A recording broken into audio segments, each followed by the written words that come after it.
Na aula de hoje nós vamos aprender sobre o poder da oração combinada com o jejum.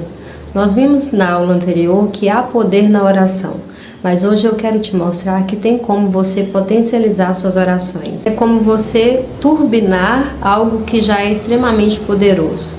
E por que você deve, além de orar, também jejuar? A resposta está na Bíblia, no livro de Marcos, capítulo 9, do versículo 14 ao 29. Eu vou ler para vocês porque isso aqui é muito sério. A palavra do Senhor diz assim: E ele, aproximando dos seus discípulos, viu ao redor deles uma grande multidão e os escribas interrogando a eles. E imediatamente toda a multidão, vendo-o, ficou grandemente surpreendida e, correndo para ele, o saudaram.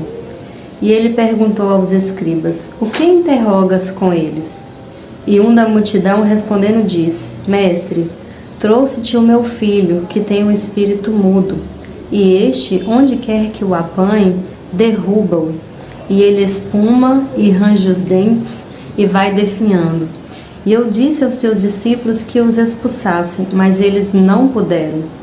E ele, respondendo, lhe disse: Ó geração sem fé, até quando hei de estar convosco? Até quando vos suportarei? Trazei-o a mim. E eles o trouxeram até ele, e vendo-o, o espírito imediatamente o convulsionou, e ele caiu no chão e revolvia-se, espumando. E perguntou ao seu pai: Há quanto tempo isso veio a ele? E ele disse: Desde criança. E muitas vezes isso o tem lançado no fogo e dentro da água para o destruir.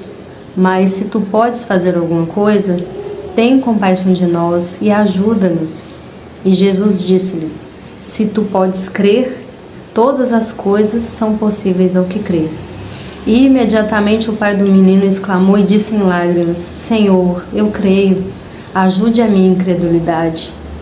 Quando Jesus viu que as pessoas vinham correndo juntas, ele repreendeu o espírito imundo, dizendo-lhe: Tu, espírito mudo e surdo, eu te ordeno, sai dele e não entres mais nele. E o espírito gritou, e agitando-o com violência, saiu dele. E ele estava como um morto, de modo que muitos diziam: Ele está morto. Mas Jesus, tomando-o pela mão, o ergueu, e ele se levantou. E quando ele entrou em casa, os seus discípulos lhe perguntaram em particular: Por que nós não podemos expulsá-lo? E ele disse-lhes: Esse tipo não sai de modo algum, senão pela oração e pelo jejum. Eu quero chamar a sua atenção para o verso 29. E algumas versões diz assim: Esta caça de demônio não sai com nenhuma outra coisa, senão através do jejum e da oração.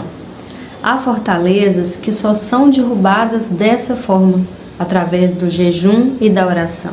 Não apenas a oração somente, mas a oração combinada com o jejum. Em Efésios 6 vai nos dizer que nós não lutamos contra carne ou sangue, ou seja, nós não temos que lutar contra as pessoas, mas contra principados e potestades, contra as forças espirituais do mal nas regiões celestes, contra os dominadores deste mundo tenebroso. E qual a importância do jejum nessa batalha? O jejum enfraquece a nossa carne e fortalece o nosso espírito. O jejum convida Deus para a nossa batalha. Quando você jejua, você se humilha diante de Deus e reconhece que sem Ele você nada pode fazer e que você carece da intervenção dEle na sua vida. Outro exemplo de vitória obtida através do jejum e oração está no livro de Esther, capítulo 3, que diz que havia um decreto para exterminar o povo judeu. Esther era rainha e também fazia parte do povo judeu. Quando ela ficou sabendo do decreto, ela disse ao seu primo: Vai, ajunta todos os judeus que se acharem em Suzã, que era a cidade em que ela estava, e jejuai por mim, e não comais, nem bebais por 3 dias, nem de noite, nem de dia. Eu e minhas servas também jejuaremos. Depois eu vou conversar com o rei. Ninguém podia entrar na presença do rei sem ser chamado. Nem mesmo Esther, sendo rainha, poderia fazer isso. Esther estava correndo risco até de ser morta por entrar na presença do rei sem ser chamada, mas ela foi confiando no poder do Senhor e confiando que o Senhor agiria em favor dela e do povo. Depois você pode acompanhar toda a história lá no livro de Esther, mas o final é que ela conseguiu não somente livrar a vida dela e do povo dela do extermínio, mas também conseguiu fazer, através do jejum e da oração e da intervenção do Senhor, com que aquela armadilha que foi preparada pelo inimigo para eles se voltasse contra os próprios inimigos do povo judeu. E outro exemplo de vitória alcançada por meio da oração e do jejum está no livro de Daniel, capítulo 10, que relata que Daniel teve uma visão e ele jejuou por 21 dias para ter a interpretação, o discernimento daquela visão. Depois um anjo apareceu a ele e disse que desde o primeiro dia que Daniel começou a jejuar, o anjo foi enviado para dar a ele a interpretação da visão. Mas houve resistência espiritual por 21 dias. Uma resistência maligna impedia o anjo de passar. Então foi enviado um arcanjo para lutar contra aquela resistência e para ajudar o anjo a passar e entregar a interpretação a Daniel. Há hierarquias no mundo espiritual. Eu não vou me aprofundar neste assunto, mas eu quero que você saiba que há resistências que você vai conseguir combater somente com a oração. Mas há outras resistências mais fortes que você vai precisar combinar o jejum com a oração para que você consiga alcançar a vitória sobre toda resistência maligna. E o que é jejuar? Eu sei que muitas pessoas têm muitas dúvidas acerca deste assunto, mas jejuar é ficar sem comer. Mas eu quero trazer aqui para vocês uma clareza melhor sobre este assunto. Jejuar é o ato de ficar sem comer e ou beber. O jejum religioso é aquele em que alguém deixa de comer por motivos relacionados à fé. Ou seja, então não é apenas você deixar de comer, você tem que ter um objetivo e esse objetivo tem que estar alinhado com a sua fé. Como eu disse, jejum e oração. Então não é apenas você ficar sem comer, mas durante esse tempo você também se dedicar à oração, porque senão vai ser só dieta. O jejum era uma prática comum entre os servos de Deus, pois tinham conhecimento de que era uma forma de reabastecer-se, de renovar as forças para enfrentar as difíceis batalhas que tinham pela frente em seus ministérios e até mesmo na vida diária. Não há regras fixas na Bíblia sobre quando jejuar ou qual tipo de jejum praticar. Isto é algo pessoal. Não há uma regra na Bíblia sobre qual tipo de jejum você deve fazer e em que momento. Mas há vários tipos de jejum e eu trouxe alguns aqui para você para poder te ajudar, te auxiliar, para você escolher o que se encaixa melhor na sua situação, no seu estilo de vida. Jejum à base de pão e água é aquele em que a pessoa, quando faminta e sedenta, come somente pão e bebe apenas água. Jejum normal, a pessoa que jejua não come nada, apenas bebe água. Jejum parcial, durante esse jejum, a pessoa faz apenas uma refeição por dia. Então a pessoa determina qual refeição ela vai fazer, se é o café da manhã, se é o almoço, se é o jantar, mas ela escolhe fazer apenas uma refeição e deixar as demais refeições sem serem feitas. E há também o jejum de delícias, que é o jejum feito por pessoas que não podem ficar sem ingerir alimentos, por ter de tomar medicamentos fortes, por exemplo. Por isso ficam sem comer algum alimento muito saboroso que ela gosta. Refrigerante doce, por exemplo. Então vamos lá, na prática como que funciona? Você vai estudar aqui sobre os tipos de jejum e você vai decidir qual se encaixa melhor na sua rotina. Haverá dias que um determinado tipo de jejum vai ser melhor, haverá outros dias que outro tipo de jejum vai ser mais indicado, vai depender da sua rotina. Mas independente do tipo de jejum que você escolher, você precisa de antemão declarar diante do Senhor, proclamar diante do Senhor esse jejum, estabelecer o motivo pelo qual você está jejuando e orando, e você estabelecer um momento para você passar em oração, e também é importante você ler a Bíblia durante algum período do seu jejum. E agora que nós já falamos sobre o poder do jejum e nós falamos também sobre os tipos de jejum, eu quero fazer algumas considerações sobre o jejum e eu peço que você anote aí, que vai fazer diferença na sua compreensão. Número 1. No jejum, as regras são as que você combinou com Deus. Você decide qual tipo de jejum vai fazer e por qual causa será. Número 2, é importante você pedir a ajuda do Espírito Santo. A Bíblia diz em João 15,5, sem mim nada podeis fazer. Essa declaração é de Jesus. Então, sem Jesus, sem o Espírito Santo, nós não conseguiremos cumprir com o que combinamos com o Senhor. Peça ajuda do Espírito Santo. Não queira fazer as coisas na força do seu braço. Eu, particularmente, tenho criado a rotina de jejum e eu percebo que eu tenho mais fome nos dias em que eu não jejuo do que nos dias que eu jejuo.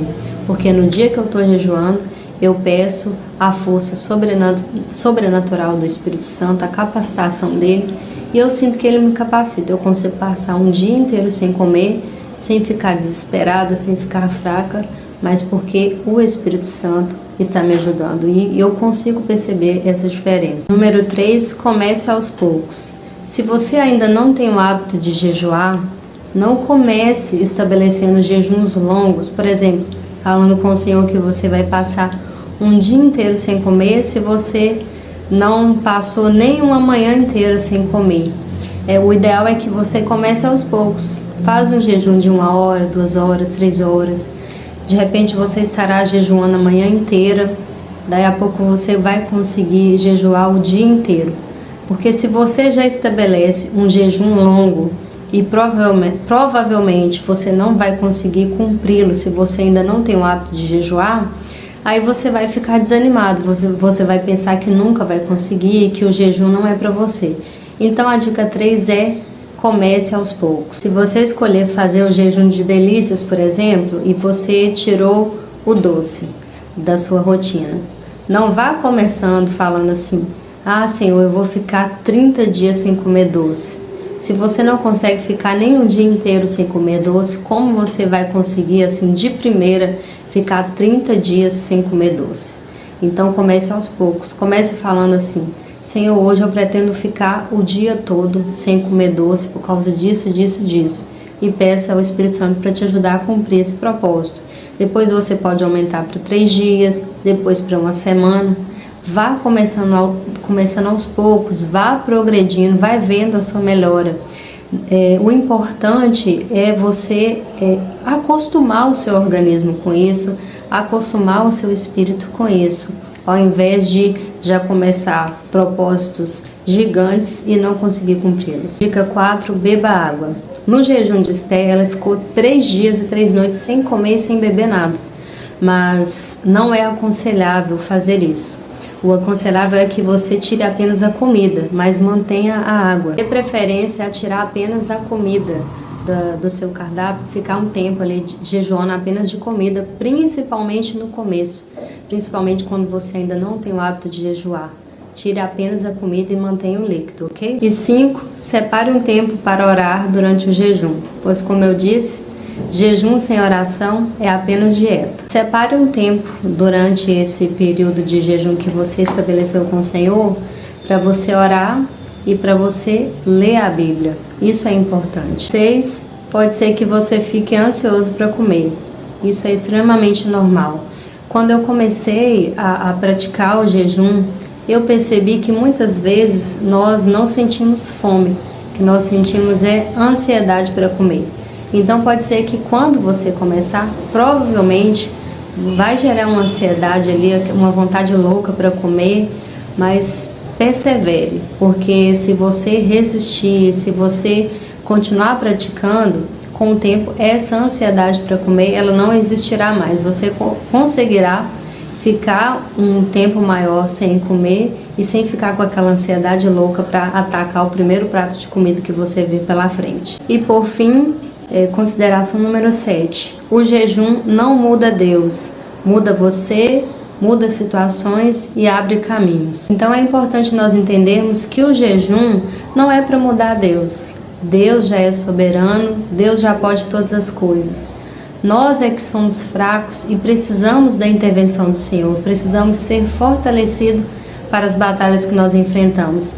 Então o jejum é para a gente se humilhar diante de Deus, como eu disse, e a gente reconhecer que a gente precisa da ajuda do Senhor. E por quais motivos você pode e deve jejuar? Eu trouxe aqui alguns exemplos para você.